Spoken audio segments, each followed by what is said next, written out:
The views expressed in this program do not necessarily reflect those of this station. Welcome to Insights into Northeast Michigan, a WBKB News public affairs program. Insights deals with the issues affecting those in the community, as well as Northeast Michigan and the state. And now, Insights into Northeast Michigan. Hi everyone, I'm Alyssa McCann, your host for Insights, and I'm sitting down with Jordan Weezy of Mid-Michigan Medical Center Alpena. We're here to talk about the importance of concussions. Now Jordan, if you want to talk a little bit about your day today. Yeah, so my name is Jordan. I work as an athletic trainer here at Alpena High School.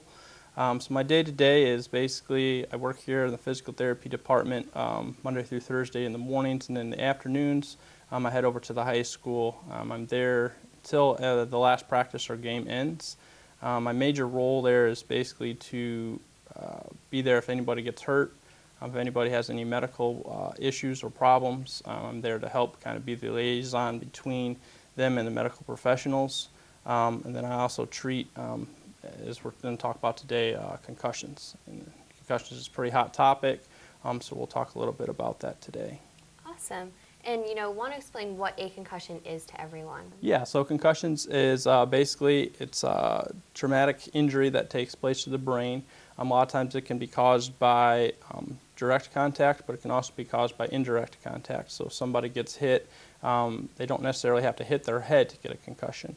That's one of the big myths, that you have to hit your head in order to get a concussion.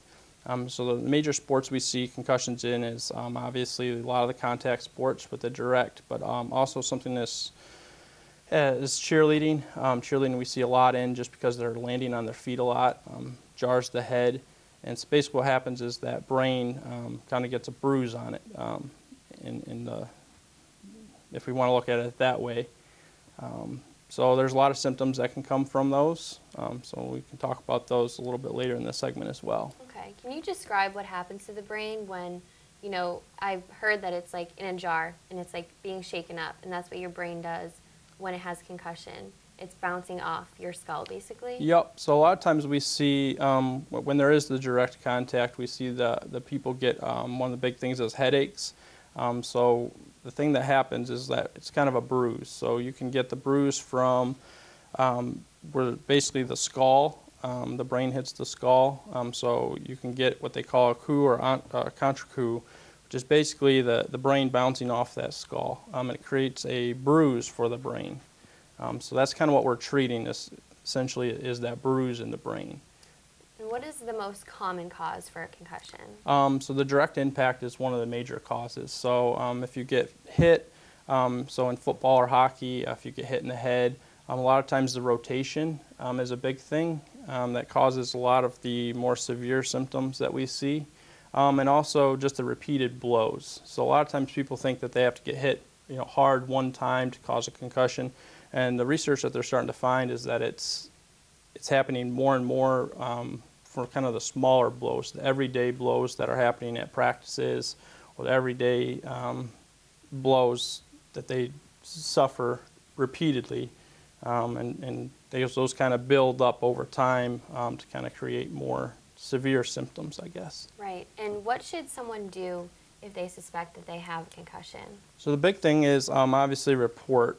So the big thing is if you have a feeling that whether it's your child, whether you're a coach and you think that one of your athletes that you're coaching, or just anybody in general that you see that may have hit their head or may have those repeated blows to their head, really just report it.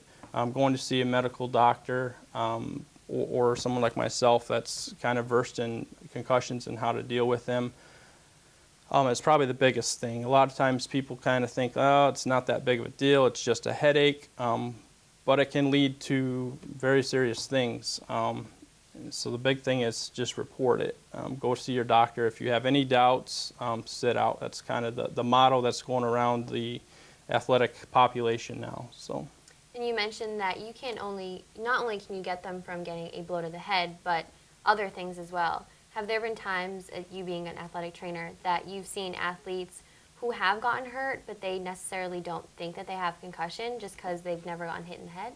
Yeah, so a lot of times, you know, I mentioned earlier about the cheerleading. That's a big sport that we see a lot of concussions in, and it's not really considered a contact sport. And that's one of the big things is just from them landing on their feet all the time, you know, flipping. They may not hit their head, but they may have that repetitive blow jarring to the brain. And like I say, a lot of times, you know, kids they want to be brought up in the macho world of, you know, it can't happen to me, it's just a headache, it's not really serious, so they try to hide it a lot of times. And we'll talk a little bit later about kind of the treatments for it. And one of the big things is if you don't treat it early on, all it does is prolongs the symptoms that you have. So the longer you have the symptoms, you know, the worse you're going to feel for a lot longer.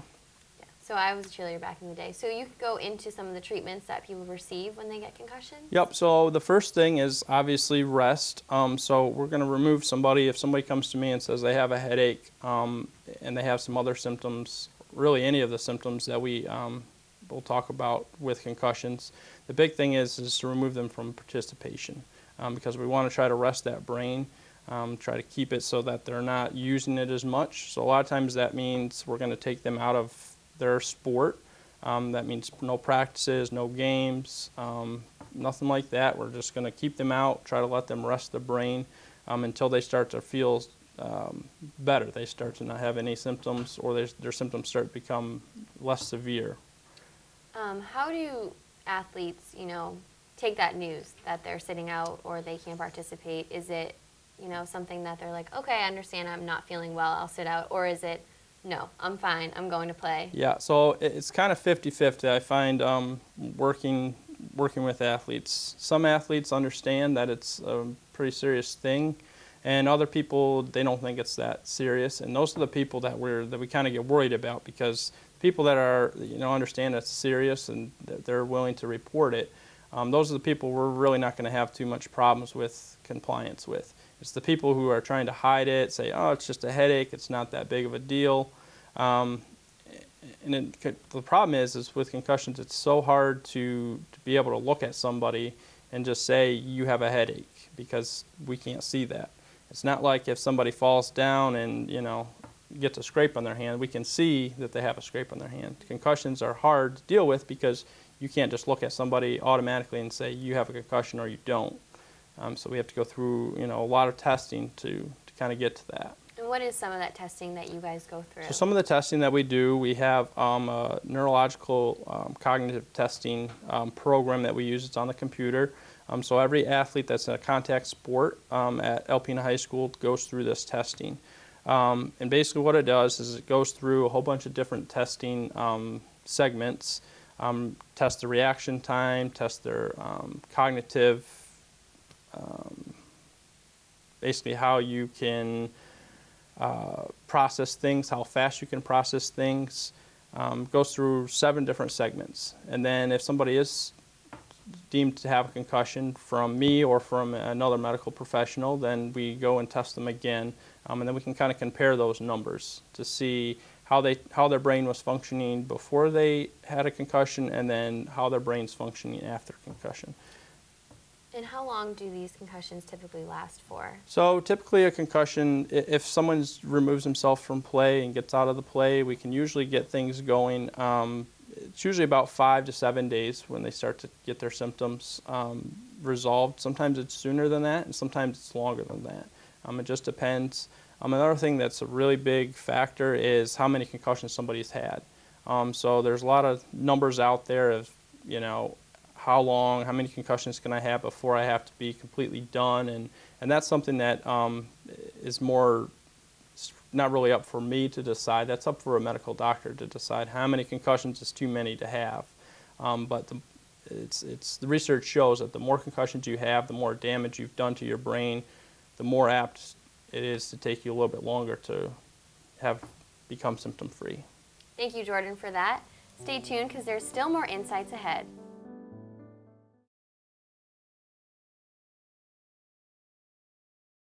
Welcome back, everyone. I'm sitting here with Jordan Weezy, athletic trainer, and we're talking about concussions. And Jordan, we were just talking about the effects of concussions and how long they last. Are there any long-lasting ones that people should be aware of?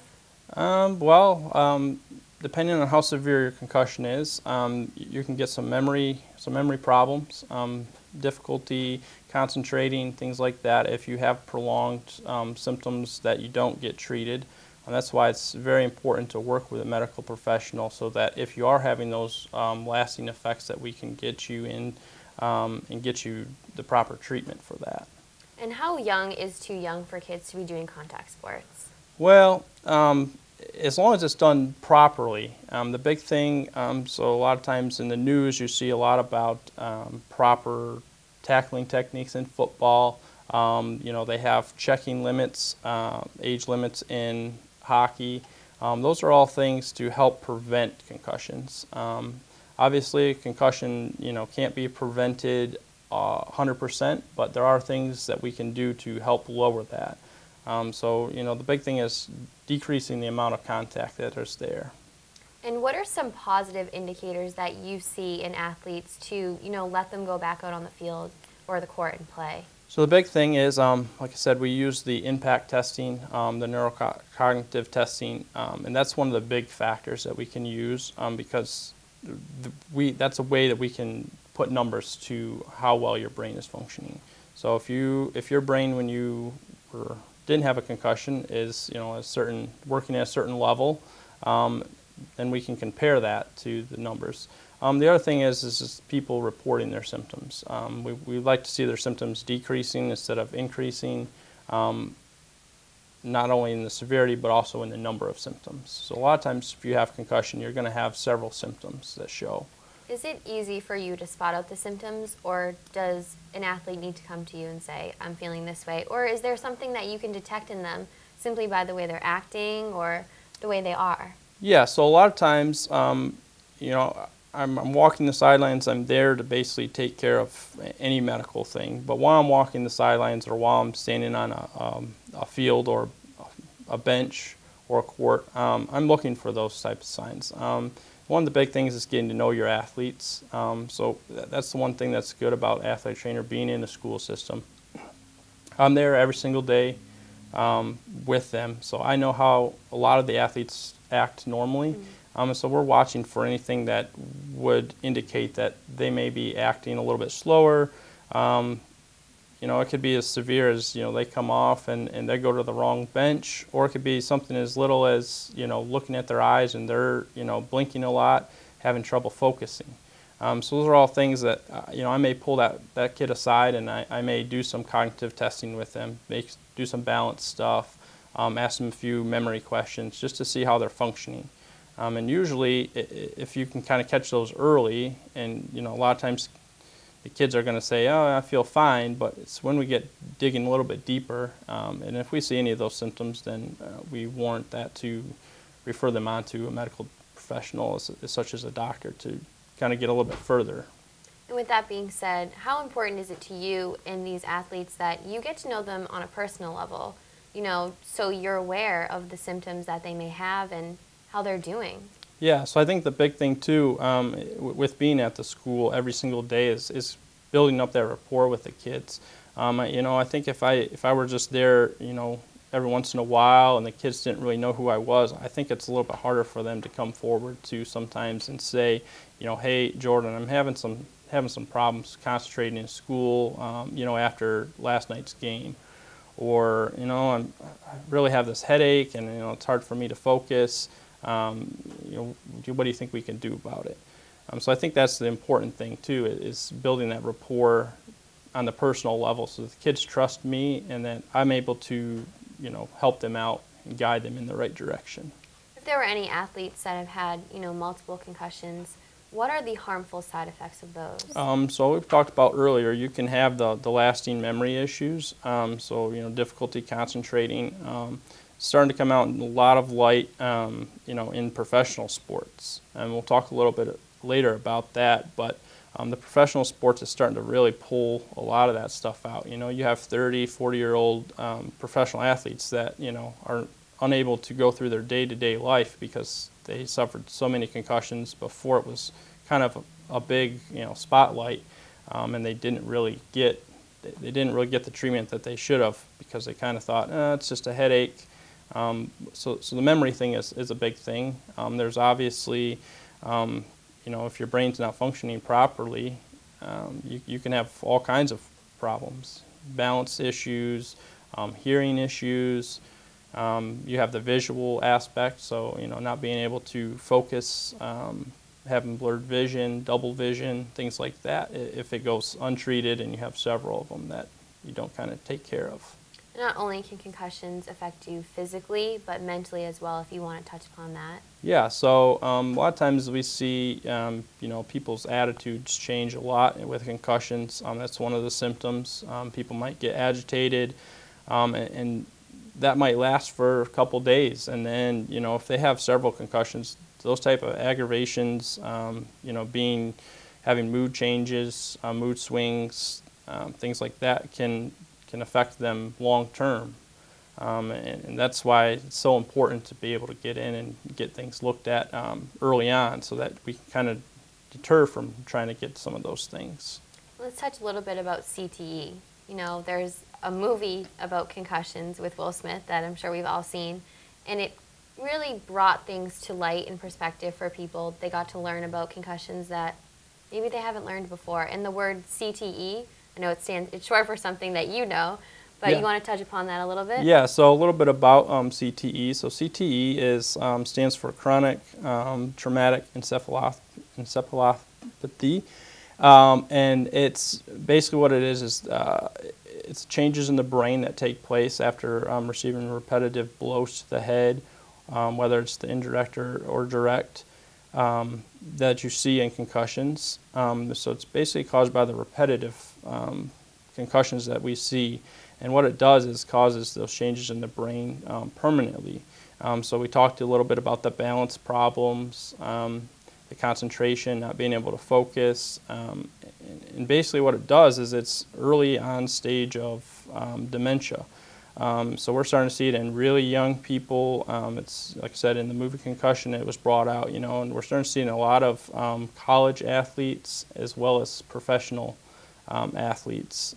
There's only one problem with CTE, and that is how it can be diagnosed. There's no way right now, currently in the market, in the world, that we can be able to detect it in a living person. So the only way that we can get it and diagnose it is basically through an autopsy after you pass away. So that's one big thing that's really hard is, we don't know if you have CTE until you pass away, and unfortunately that's the only way to do it. Okay. Thank you, Jordan. We'll be right back for more on Insights. Welcome back, everyone. I'm here with Jordan Weezy, athletic trainer, and we're going in depth about concussions. Now, Jordan, we were talking a little bit about CTE, and you mentioned that the only way to see and diagnose and spot CTE is after someone has passed. So do you want to talk a little bit about how it can be treated if you see some of those long-term effects like professional athletes you're used to seeing every day? Yeah, so one of the big things is, and we keep talking about going to see a medical professional, such as a doctor. So it's the repetitive concussion history that we're really looking at when we're looking at the CTE.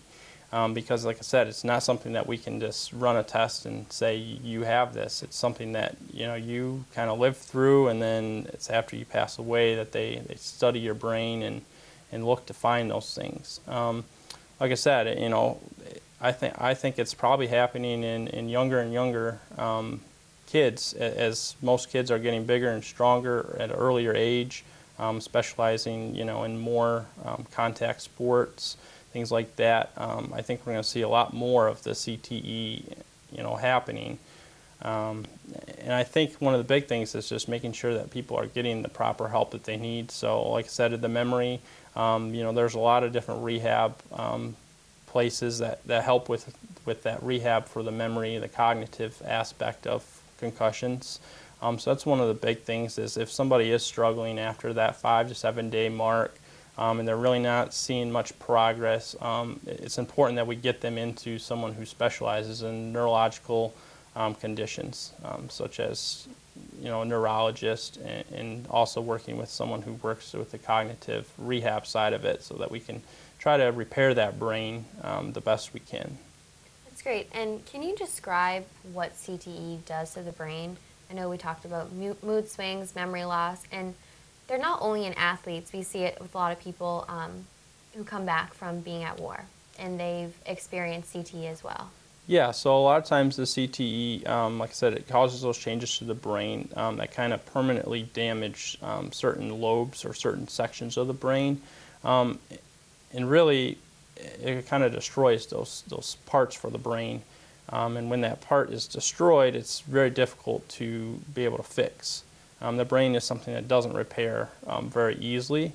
So it's one of those things we almost have to just hope that we prevent it, the several concussions from happening over and over and over again. That's why it's important that medical professionals know what your history of concussions is. That's why it's very important to know how many are diagnosed concussions.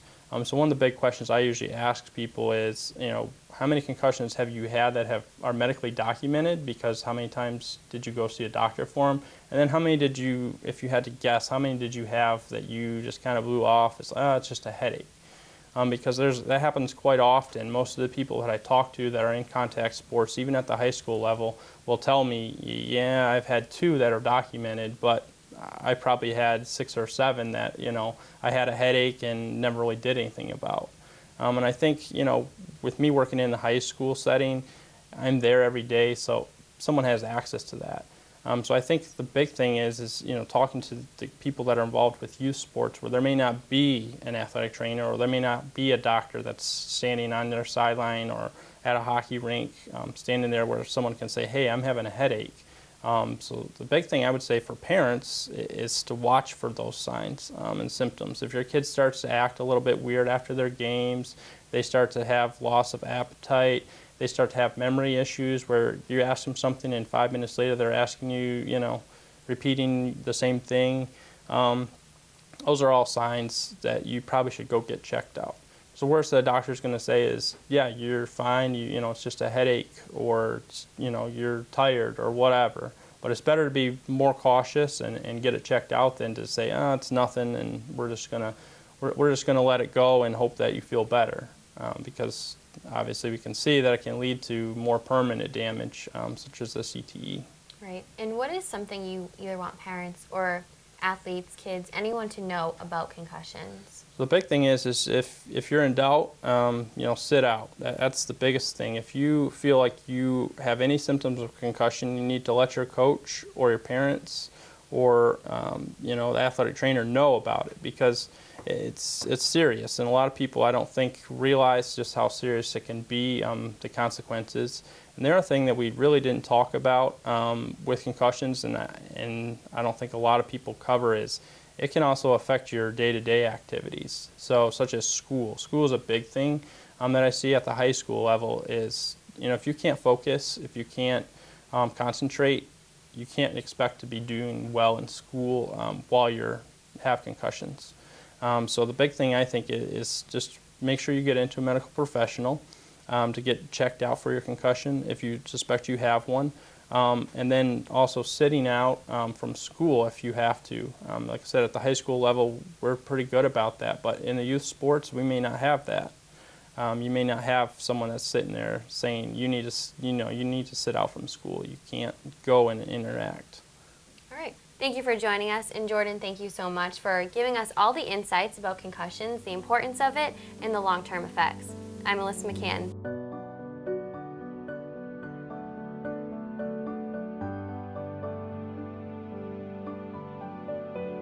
Insights into Northeast Michigan is produced by WBKB News. If you have any comments, suggestions, or topics you would like to see on a future show, please email WBKB News. This has been a production of Thunder Bay Broadcasting Corporation. All rights reserved.